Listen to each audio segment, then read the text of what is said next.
सगळ्यांना मकर संक्रांतीच्या हार्दिक शुभेच्छा। आज या ठिकाणी आंबेगाव तालुक्यातील सर्व पत्रकार बंधू आम्ही कमी वेळेमध्ये आवाहन केल्यानंतर आपण या पत्रकार परिषदेला आलेत। आपणा सर्वांचं मी भारतीय जनता पार्टी आंबेगाव तालुक्याच्या वतीने मी स्वागत करतो आणि धन्यवाद व्यक्त करतो। खरं पाहायला गेलं तर काल महाराष्ट्रातील स्थानिक स्वराज्य संस्थेच्या बाबतीत एक मोठी बातमी आली। राज्याच्या निवडणूक आयोगाने काल पत्रकार परिषद घेतली आणि त्यामध्ये जिल्हा परिषद व पंचायत समिती या निवडणुका जाहीर केल्या आणि त्याप्रमाणे 16 तारखेपासून फॉर्म भरणार आहेत आणि 5 तारखेला मतदान आहे आणि 7 तारखेला मतमोजणी आहे। मग येणाऱ्या निवडणुकीसाठी भारतीय जनता पार्टी आंबेगाव तालुक्याच्या वतीने आज ही पत्रकार परिषद घेण्यात आली। या निवडणुकीसाठी जिल्ह्याच्या वतीने माननीय जयसिंग शेठ मारुती एरंडे राज्य परिषद सदस्य यांना प्रभारी म्हणून नियुक्ती करण्यात आलेला आहे आणि त्यानंतर त्यांच्या नेतृत्वाखाली या एक कोर कमिटी स्थापन झालेली आहे। त्या कोर कमिटीमध्ये आमचे आदरणीय भानुदास नाना काळे, संदीप भाऊ बानखेले, प्रमोद बानखेले, अरविंदजी वळसे, मयूरजी भोर, या मंडलाचे अध्यक्ष अशोकराव गबाले आणि किरणजी वाळुंज असे सर्वजण या कोर कमिटीमध्ये आहेत आणि आमचे नेते विजय भाऊ पवार हे सर्वजण या कोर कमिटीमध्ये आहेत। आणि मग त्यानंतर आम्ही 15 दिवसापासून गाव बैठका घेतल्या, पंचायत समिती वाईज बैठका घेतल्या, 10 पंचायत समिती सदस्य आणि 5 जिल्हा परिषद सदस्य यांची आम्ही चाचपणी केली आणि त्याप्रमाणे आम्ही येणाऱ्या काळामध्ये काम करणार आहोत। यानंतरची पत्रकार परिषदमध्ये बोलतील या निवडणुकीचे प्रभारी जयसिंग शेठ एरंडे।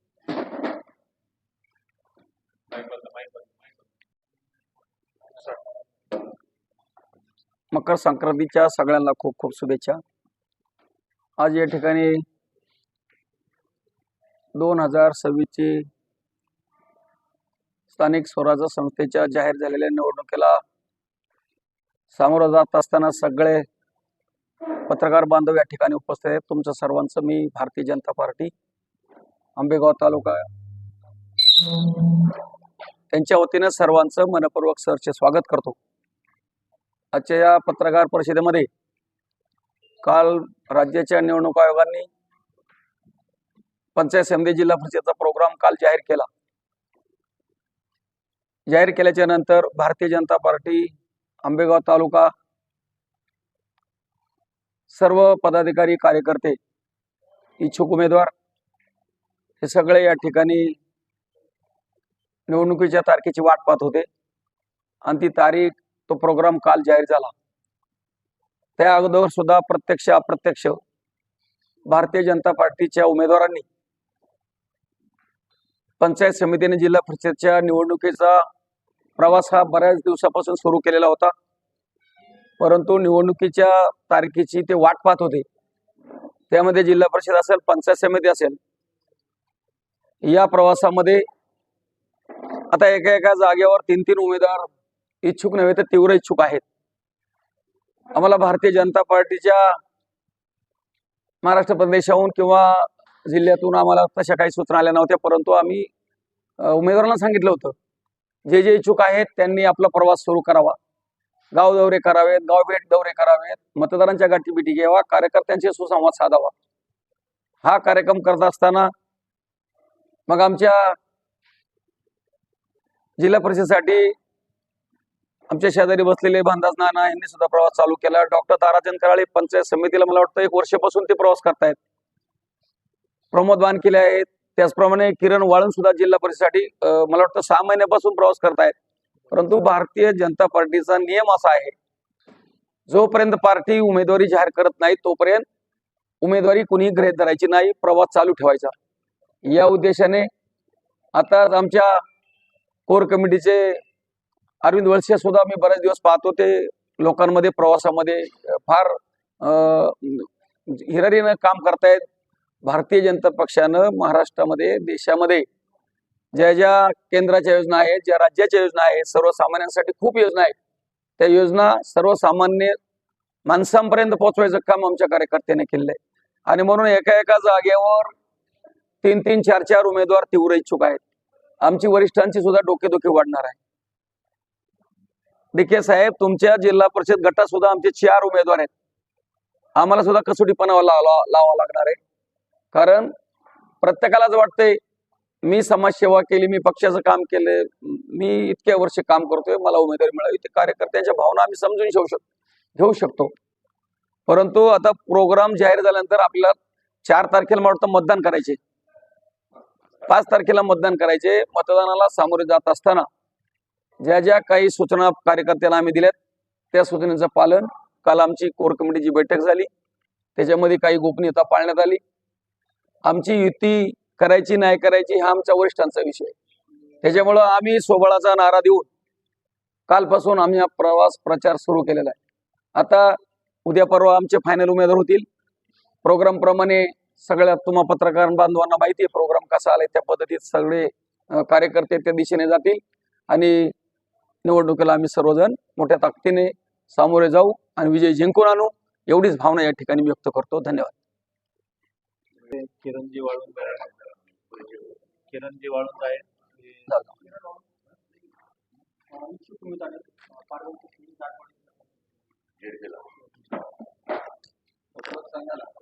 इच्छुक मध्ये थोडक्यात सांगायचं, माझ्याकडं भारतीय जनता पार्टीचं पूर्व मंडळाचं तालुका अध्यक्षपद जबाबदारी माझ्याकडे आहे आणि त्या दृष्टीने आपण त्या ठिकाणी प्रवास करून इच्छुकतामध्ये आहे. नमस्कार, मी प्रमोद जिल्हाध्यक्ष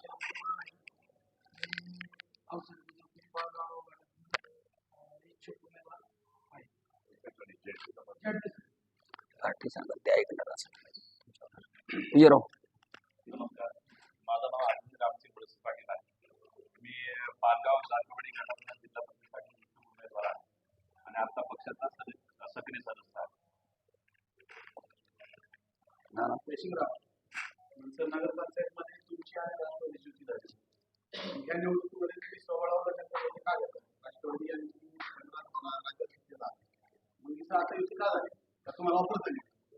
आता राष्ट्रवादी पार्टीनं निवडणूक जाहीर व्हायच्या अगोदर प्रत्यक्ष अप्रत्यक्ष त्यांनी तशा उमेदवारांना सूचना दिल्या होत्या. आम्हाला नगरपंचायतीला ज्या वरिष्ठांनी सूचना दिल्या, ज्या प्रदेशाहून आम्हाला ज्या सूचना केल्या, त्या पद्धतीने आम्ही खालचं काम केलेलं आहे पार्टीत. आणि आता सुद्धा आमच्या वरिष्ठांनी प्रदेशाहून ज्या सूचना येतील तिची अंमलबजावणी आम्ही करणार आहे. प्रदेशाहून किंवा जिल्हा कोर कमिटीकडून आम्हाला सूचना येतील त्या सूचना आम्ही पालन करू.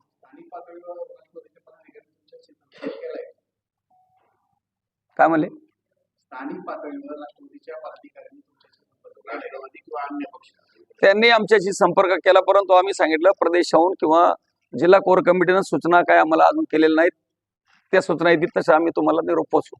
तालुक्यात एक तिसरी आघाडी उदयाला आली. आता तालुक्यामध्ये तिरंगी लढत होणार आहे. अशा वेळी तुमचा प्लॅन काय राहणार? नाही, आमचा तर आज आम्ही सोबळाचा नारा दिलेला आहे. स्वतःच्या ताकदीवर भारतीय जनता पार्टी सगळेच्या सगळे उमेदवार उभे करून निवडणुकीला सामोरे जाऊन विजय जिंकून आणणार आहे.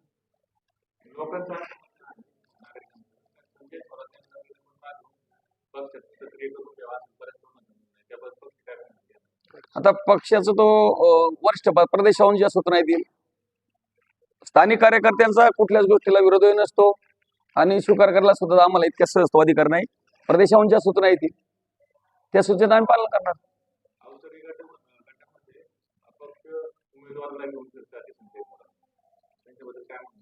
आमचं त्यांच्याबद्दल काही म्हणणं नाही. लोकशाहीने घटनेने दिला अधिकार आहे, व्यक्ती स्वातंत्र्य आहे.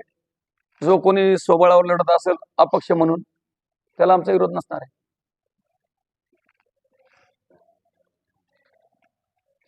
आमदार महेशदादा लांडगे आणि आमचे जिल्हाध्यक्ष प्रतिदादा कंद यांचा आता प्रवास 2-3 दिवसात होईल. ते स्वतः सगळ्यांच्या मुलाखती घेतील. त्यांची मुलाखती झाल्यानंतर आम्ही यादी जाहीर करू. 2-3 दिवसात होतील सगळे. काही महिलांना तिथं राखीव तिथं महिला तिथं महिलांना आम्ही संधी देणार आहे. आमच्या- interest नाही. नाही यावेळेस काही नाही. उमेदवार उभे करणे हाच एक मुद्दा.